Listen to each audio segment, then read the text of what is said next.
अस्सलाम वालेकुम नाज़रीन, कैसे हो आप लोग। अमरीकी सदर डोनाल्ड ट्रंप ने हालिया टाइम में 5 दिन का विजिट एशिया का किया, लेकिन ये दौरा अमेरिकन फर्स्ट पॉलिसी का हिस्सा था और इस दौरे का मकसद यही था कि अमेरिकन सफारतकारी, तिजारत और सिक्योरिटी मामलात को बढ़ाएं। लेकिन इसके साथ साथ ये जो दौरा स्टार्ट होता है, ये जो शुरू होती है, ये मलेशिया से स्टार्ट होता है और फिर जापान और जनूबी कोरिया पर ख़त्म हो जाता है। अमेरिकन सदर का टूर का स्केड्यूल कुछ इस तरह था कि पहले ही मलेशिया 26 अक्टूबर को पहुंच जाता है। वहाँ पर ASEAN association of south east Asian का वहाँ पर समिट हो रहा था, तो उसमें भी शिरकत करते हैं। लेकिन इस मलेशिया में आने का सबसे जो बड़ा मकसद था डोनाल्ड ट्रंप का, वहाँ पर थाईलैंड और कंबोडिया का एग्रीमेंट करना था, वहाँ पर सीज फायर कराना था, उनके दरमियान वहाँ पर अमन का मुआहदा तय करना था। लेकिन ये जो मुआहदा तय होता है, ये डोनाल्ड ट्रंप कहता है कि यहाँ पर तो मैंने जंग रखवा दी है टेम्पररी,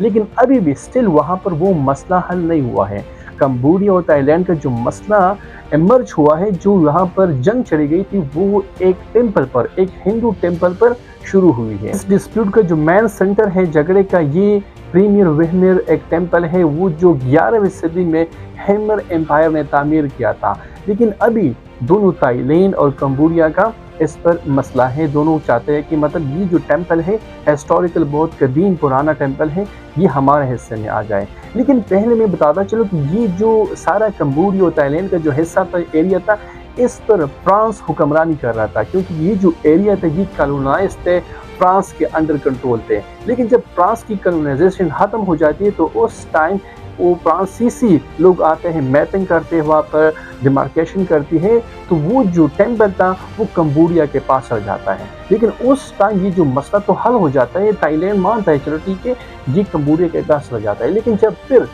इंडिपेंडेंस हासिल कर लेता है, कंबोडिया आज़ाद हो जाती है और थाईलैंड भी आज़ाद हो जाती है, तो उस टाइम पर थाईलैंड रिजेक्ट करता है उस प्लान को कि ये हमारे हिस्से में आना था इसको, और इसके साथ हमारे साथ धोखा किया गया है, तो ये हम नहीं चाहते कि कंबोडिया के पास ये टेम्पल चला जाए। तो इसी वजह से इस टेम्पल पर इन दोनों ममालिक के दरमियान एक डिस्प्यूट चल रही है, और अभी भी टेम्पररी हल तो हुई है, एग्रीमेंट तो हुआ है, सीज फायर तो हो गए, लेकिन अभी भी स्टिल वही मसला वहीं पर मौजूद है। लेकिन डोनाल्ड ट्रंप ने तो क्रेडिट हासिल कर लिया है कि मैंने मसला को जंग को रुकवाई है, मसला को हल किया है, लेकिन अभी भी उसका हल नहीं निकाल सका कि ये टेम्पल कंबोडिया के हिस्से में सही है या थाईलैंड के हिस्से में देना चाहिए। तो अभी भी वो डिस्प्यूट मुकम्मल तौर पर हल नहीं हुआ है। लेकिन बहरहाल उन दोनों ममालिक के दरमियान सीज फायर कराई गई है और टेम्पोररी वहाँ पर बिल्कुल जंगबंदी की गई है। American president Donald Trump Malaysia पहुंच जाते, वहाँ पर जो मलेशियन प्राइम मिनिस्टर हैं अनवर इब्राहिम, उसके साथ उसकी मुलाकात होती है। लेकिन अनवर इब्राहिम उसको बहुत वार्म वेलकम करते हैं, वहाँ पर मलेशियन ट्रेडिशनल डांस भी पेश करते हैं उसके, और डोनाल्ड ट्रंप को खुश करने की काफ़ी कोशिश की गई है उसके दौरे पर। वहाँ पर जो उसको बहुत warm welcome, red carpet welcome की गई है मलेशिया में। इसके साथ उसकी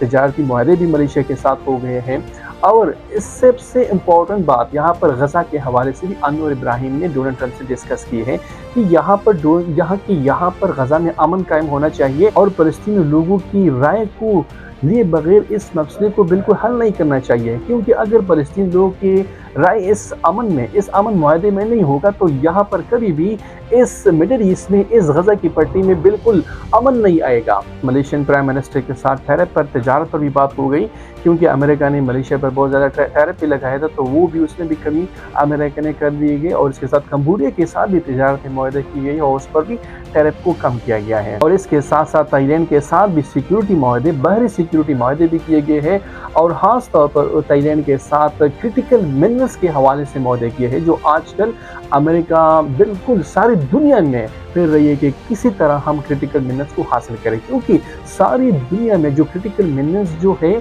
जो इम्पोर्टेंट मादनियात है, वो ज़्यादातर चाइना के कंट्रोल में है। वहाँ पर उसकी प्रोसेसिंग होती है, वहाँ पर उससे अच्छी चीज़ें बनाई जाती हैं और यूटिलाइज वहाँ पर ज़्यादा होती है। तो चाइना में उसकी ज़्यादा यूटिलाइजेशन भी होती है, और चाइना सारी दुनिया को एक्सपोर्ट भी क्रिटिकल मिनरल्स करते हैं। यहाँ पर पाकिस्तान में भी चाइना की बहुत ज़्यादा क्रिटिकल मिनरल्स पर कंट्रोल है, और बलूचिस्तान की जितनी भी मादनियात है वो ज़्यादातर चाइनीज़ एक्सपोर्ट करते हैं यहाँ से, मतलब यहाँ से इंपोर्ट करते हैं पाकिस्तान से, वहाँ पर अपनी कंट्री में उसको रिफर्निश करते हैं, वहाँ पर उससे अच्छी चीज़ें बनाते हैं जो जहाज़ में, रेडार में और वहाँ पर मेडिकल इंस्ट्रूमेंट में इस्तेमाल होते हैं, वही क्रिटिकल मिनरल्स, और जो बाकी दुनिया को भी वो एक्सपोर्ट करते हैं। तो इस टाइम क्रिटिकल मिनरल्स की मार्केट में चाइना की बहुत ज़्यादा इन्फ्लुएंस है। चाइना नहीं चाहता कि अमेरिका इस दौर में शामिल हो जाए, और अभी चाइना ने अमेरिका पर बहुत ज़्यादा टैरिफ्स लगाए हैं, बिल्कुल पाबंदी लगाई है कि किसी मुल्क ने भी अमेरिका को क्रिटिकल मिनरल्स नहीं देने हैं, यानी जो आम मादनियात है वो अमेरिका को नहीं देने हैं। तो इसी वजह से अमेरिका चाहता है कि पाकिस्तान के साथ जिन्होंने मुआहदे किए हैं क्रिटिकल मिनरल्स के हवाले से, कि पाकिस्तान अमेरिका को क्रिटिकल मिनरल्स देगा। और अभी जनरल आसिम मुनीर ने उसके साथ वायदे भी किए हैं, और क्रिटिकल मिनरल्स 3-4 ट्रक तो वहाँ पर पहुँच गए हैं अमेरिका को, वहाँ पर उसके सैंपल दिखाए गए कि ये हमारे पास बहुत ज़्यादा अहम मादनियात है जो आप लोगों को हम भेजना चाहते हैं। लेकिन ये जो क्रिटिकल मिनरल्स की जो जंग चढ़ गई है ग्रेट पावर्स के दरमियान, ये आगे जाएगा, मजीद जाएगा, क्योंकि आने वाले जो फ्यूचर की जो वार्स है वो वही क्रिटिकल मिनरल्स पर होगी। इसके बाद 27 अक्टूबर डोनाल्ड ट्रंप टोक्यो जापान पहुंच जाता है। वहां पर जापान की जो न्यू प्राइम मिनिस्टर है ताकाइची सनाई, उससे मुलाकात करते हैं, बहुत खुशगवार मुलाकात वो करते हैं, और उसके साथ टैरिफ के मामलात पर बात करते हैं, तिजारत के मामलात पर बात करते हैं, और सिक्योरिटी मामलात को और भी मज़ीद आगे बढ़ाते हैं कि वहाँ पर नॉर्थ कोरिया से जापान को खतरा है, और सिक्योरिटी मामलात को बहुत ज़्यादा मजबूत करते हैं, मुआहदा करते हैं। लेकिन जब ये मामलात इसलिए तय करते हैं कि जब 1945 में 1945 में अमेरिका ने जापान पर हिरोशिमा नागासाकी, उसके जो 2 शहर हैं वहाँ पर उसने एटॉमिक बम गिराए, तो उस टाइम से जब जापान ने सरेंडर कर दिया, तो उस टाइम से जापान ने फिर अमेरिका के साथ ये मुआहदा कर दिया कि हम न्यूक्लियर वेपन नहीं बनाएंगे, हम अपनी मिलिट्री नहीं रखेंगे, और हम आपसे सिक्योरिटी लेंगे, मतलब हम अपनी सारी जो पैसे हैं, सारे जो बजट है वो डेवलपमेंट पे लगाएंगे, लेकिन मिलिट्री की तरफ नहीं जाएंगे, क्योंकि उनको पता लग गया कि ये मिलिट्री रखने से क्या क्या नुकसान होते हैं, क्योंकि उन्होंने उनके लाखों लोग मर गए थे उस टाइम। तो इसी वजह उस टाइम से अमेरिका जापान की सिक्योरिटी कर रहे हैं, जापान को बिल्कुल मिलिट्री सपोर्ट भी दे रही है, और डिप्लोमेटिक सपोर्ट वो ऑलरेडी दे रही है। लेकिन अभी जो नॉर्थ कोरिया से खतरा आ रहा है, तो अमेरिका बिल्कुल अमेरिकन फर्स्ट पॉलिसी के तहत वहाँ पर जापान को प्रोटेक्शन कर रही है। जो भी मिलिट्री एड है या इकोनॉमिकल एड है, इकोनॉमिकल तो जापान बहुत स्ट्रांग है, लेकिन मिलिटरी एड जापान को अमेरिका दे रही है। 3 और चीज़ों पर बात की गई, एक तो इलेक्ट्रिक गाड़ियाँ जो जापान बनाती है वो अमेरिका को एक्सपोर्ट करना, और अमेरिका और जापान के दरमियान मुश्तरका कोशिश करेंगे कि जो क्रिटिकल मिनरल्स है उसको हासिल करें, उसको प्रोसेस करें, और दोनों ममालिक इसको सही तरीके से इस्तेमाल करें। लेकिन इसके साथ साथ जो अमेरिकन LNG है वो जापान इंपोर्ट करेगा अमेरिका से, क्योंकि दोनों के मामलात इस तरह चलेंगे। एक तो अगर एक मुल्क सिर्फ एक्सपोर्ट करता है, इंपोर्ट नहीं करता, तो इससे तो तिजारत नहीं चलता, क्योंकि दूसरे मुल्क को तो बहुत ज़्यादा नुकसान होता है फिर। तो दोनों इंपोर्ट भी करेगा, वो एक्सपोर्ट भी करेगा। इसके बाद इसका जो लास्ट स्टे था वो जनूबी कोरिया, साउथ कोरिया था, वहाँ पर वो आता है 28 अक्टूबर को। वहाँ पर जो जनूबी कोरिया के जो प्रेसिडेंट हैं उसके साथ उसकी मुलाकात करते हैं, ली जू मिंग से वो मुलाकात करते हैं, और वहाँ पर तिजारती मुआहदे डिस्कस करते हैं, और तिजारत में वहाँ पर जो अमेरिका ने टैरिफ लगाया था उसमें कमी का ऐलान भी करते हैं, और इसके साथ साथ उस पर जो सेमीकंडक्टर है और क्रिटिकल मिनरल्स है उस पर भी बातचीत शुरू करते हैं, क्योंकि अमेरिकन सदर डोनाल्ड ट्रंप जहाँ भी अभी जाते हैं तो क्रिटिकल मिनरल्स पर तो बात ज़रूर करेगा, क्योंकि ये जो दवा है ये क्रिटिकल मिनरल जो नायाब धातु है, जो नायाब धातें हैं, ये बिल्कुल इम्पोर्टेंस इख्तियार कर रही है, क्योंकि ये वेपन्स में इस्तेमाल होते हैं, ये जहाज़ों में इस्तेमाल होते हैं, ये रडार में भी इस्तेमाल होते हैं, ये मेडिकल इंस्ट्रूमेंट भी इस्तेमाल होते हैं। तो इसका इस्तेमाल बिल्कुल हर जगह पर अभी आम हो गया है, और सबसे इम्पोर्टेंट चीज़ कि ये हवाई स्टेशन में भी इस्तेमाल होता है ये क्रिटिकल मिनरल्स में। तो इसी वजह से अभी क्रिटिकल मिनरल्स पर जो नायाब धातें हैं उस पर जंग चढ़ने वाली है सारी जो ग्रेट प्लेयर है उसके दरमियान, क्योंकि हर मुल्क चाहता है कि हम इसको हासिल करें। तो अमेरिकन प्रेसिडेंट जनूबी कोरिया के साथ जो उसके साथ मुआहदा करते हैं कि सेमीकंडक्टर की जो हमारी कंपनियां हैं उसमें आप इन्वेस्टमेंट करें, और आप इंपोर्ट भी करें उसको, और जो वहाँ पर आप एक्सपोर्ट करते हैं तो वहाँ पर फिर हम उसका टैरिफ भी कम करेंगे। यहाँ पर जनूबी कोरिया में कुछ अहम बातें डिस्कस हो गई। एक तो नायाब धातु का मुआहदा हो गया, दूसरी जो अमेरिकन सोयाबीन है उसकी बरामदात वो उस पर भी मुआहदा हो गया कि वो यहाँ पर जनूबी कोरिया उसको मंगवाएंगे यहाँ पर अमेरिकन की जो सोयाबीन है। इसके साथ साथ जो पेनाटल केमिकल्स थे उसकी रोकथाम पर भी बात की गई। लेकिन इस सबसे अहम बातें जो सबसे अहम मुआहदा जो हो गया कि शुमाली कोरिया जो नॉर्थ कोरिया है उसके साथ मुज़ाकरात को हम जारी रखेंगे, क्योंकि वो जो किम जोंग थे वो बहुत ज़्यादा एग्रेसिव मूड वाला बंदा है, तो उसको हम अपीस करने की कोशिश करेंगे और यहाँ पर कोशिश करेंगे कि इस रीजन में एशिया में अमन कायम करें। इन मीटिंग्स का यही नतीजा निकलता है कि कोरियन कंपनी अमेरिकन चिप फैक्ट्रियों में वहाँ पर उसकी कंपनियों में इन्वेस्टमेंट करेगा और इसके साथ साथ वही सेमीकंडक्टर और स्टील पर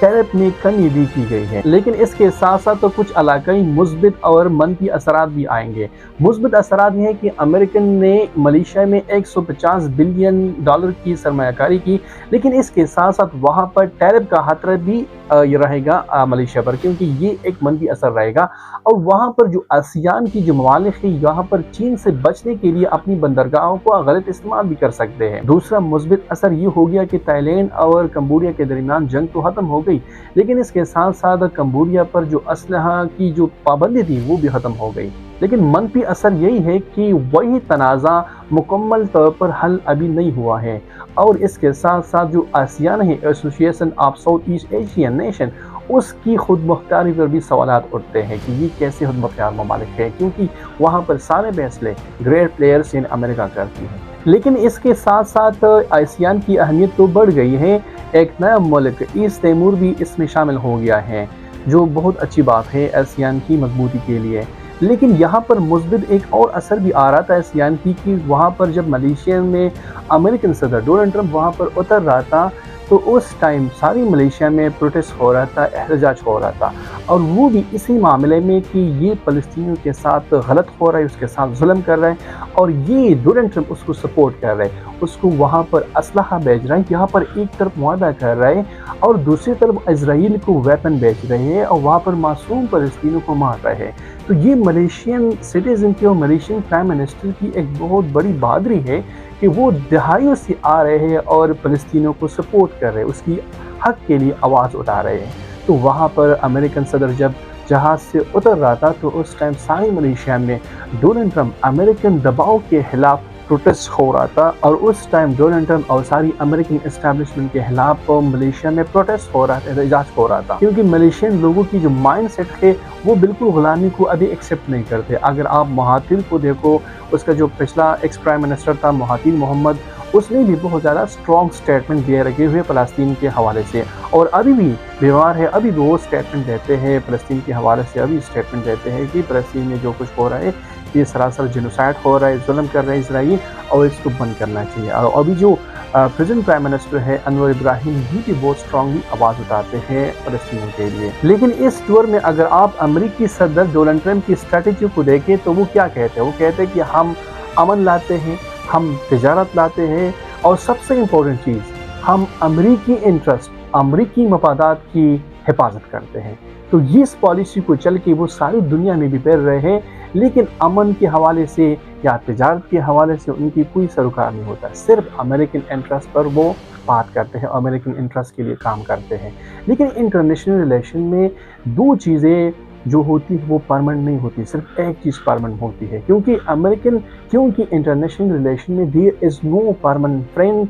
and permanent enemy, just one thing is permanent and that is your national interest. सिर्फ नेशनल इंटरेस्ट वो परमानेंट होती है और आपकी दोस्त और आपकी दुश्मनी ये चेंज होते रहते हैं। तो अमेरिकन जो प्रेसिडेंट है सारी दुनिया में जो पैर रहा है ये क्रिटिकल मिलनेस के हवाले से पैर रहा है कि हमें किस तरह नायाब धातु का ज़हीरा मिल जाए और हम उसको अपने रडार में, अपनी सैटेलाइट में, अपनी जहाज़ों में, अपनी मेडिकल इंस्ट्रूमेंट में इस्तेमाल करें, क्योंकि ये वक्त वही नायाब धातु का है और इससे बहुत ज़्यादा फ़ायदा उठाया जा सकता है। और सारी जो सेमीकंडक्टर है, जो दुनिया की सारी कम्युनिकेशन जो कंट्रोल हो रही है, ये यही चिप जो होती है, जो सेमीकंडक्टर होती है, इसमें बहुत ज़्यादा अहम किरदार अदा कर रहा है। तो सारी कम्युनिकेशन पर वो कब्ज़ा करना चाहता है, क्योंकि जिसने भी वक्त के साथ साथ तो मीडिया पर कब्ज़ा कर लिया तो उसकी हुक्मरानी दुनिया में होगी, क्योंकि जब आप मीडिया को कंट्रोल करेंगे तो आप दुनिया की लोगों की اس کی نیریٹو کو، اس کی اوپینین کو، اس کی مائنڈ سیٹ کو آپ کنٹرول کر سکیں گے اور اپنے نیریٹو کو پھر اس پر آپ امپلیمنٹ کر سکتے ہو. تو جو بھی آپ اس سے کہلوانا چاہتے ہو یا اس پر آپ ٹوکنا چاہتے ہو یا اس سے کوئی بات اس سے نکلوانا چاہتے ہو تو وہ ساری باتیں آپ پھر کر سکتے ہو. تو اپنا پروپیگنڈا پھر بہت ایزیلی پلا سکتے ہو. اگر آپ کی ساری اسٹرانگ فورس ہے، آپ کی نے گرپ رکھا ہوا ہے کمیونیکیشن پر، میڈیا پر، تو آپ ایزیلی پروپیگنڈا کر سکتے ہیں اور اپنے مقاصد کو حاصل کر سکتے ہیں.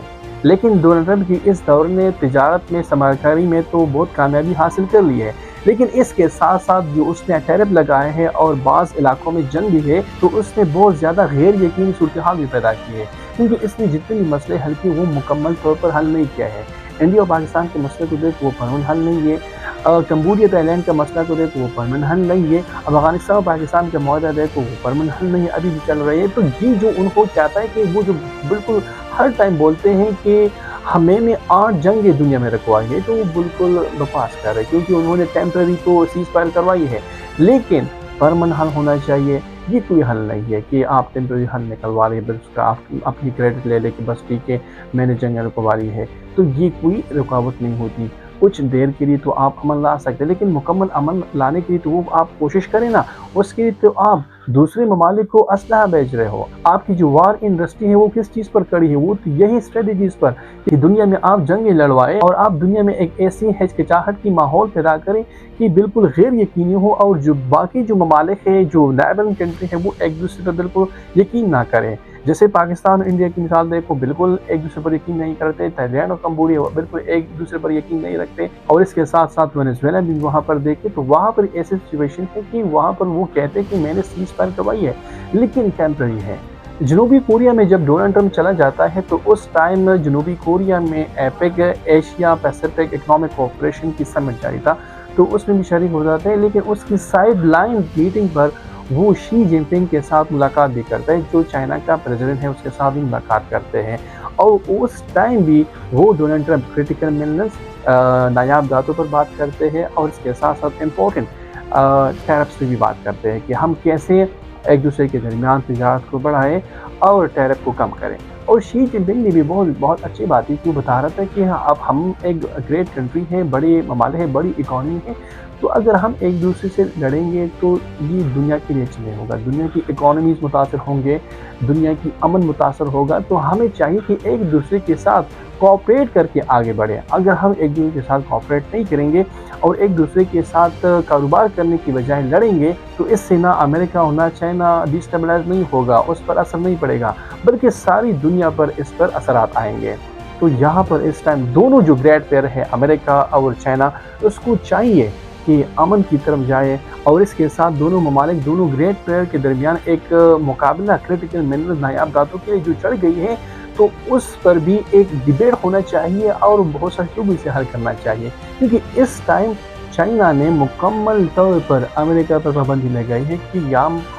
کہ ہم امریکہ کو کریٹیکل منرلز بالکل نہیں بھیجیں گے. اور جتنے بھی چائنا کے ساتھ جن ممالک کے اچھے تعلقات ہیں تو ان کو بھی کہتا ہے کہ آپ نے امریکہ کو کریٹیکل منرلز نایاب دھاتیں نہیں دینے ہیں، کیونکہ 70-80% آف دا ورلڈ جو کریٹیکل منرلز ہے یہ چائنا کنٹرول کرتی ہے. وہاں پر اس کی پروسیسنگ ہوتی ہے، وہاں پر اس کی مینوفیکچرنگ ہوتی ہے. تو ساری جو کریٹیکل منرلز کی جو انڈسٹری ہے وہاں پر چائنا میں بیسٹ ہے. وہاں پر جو پروسیسنگ ہوتی ہے کریٹیکل منرلز کی تو امریکہ پھر چائنا سے منگواتے ہیں سارے جو نایاب دھاتیں ہیں. تو اس ٹائم امریکہ بہت زیادہ پریشر میں ہے چائنا سے، اور اس پریشر کو یوٹیلائز کرنے اور اس پریشر کو ڈائلوٹ کرنے کے لیے امریکہ اور چائنا کو بہت احتیاط سے کام کرنا پڑے گا. کیونکہ ان دونوں ممالک سے صرف امریکہ اور چائنا متاثر نہیں ہوگا، اس سے ساری دنیا متاثر ہوگا. Thank you so much.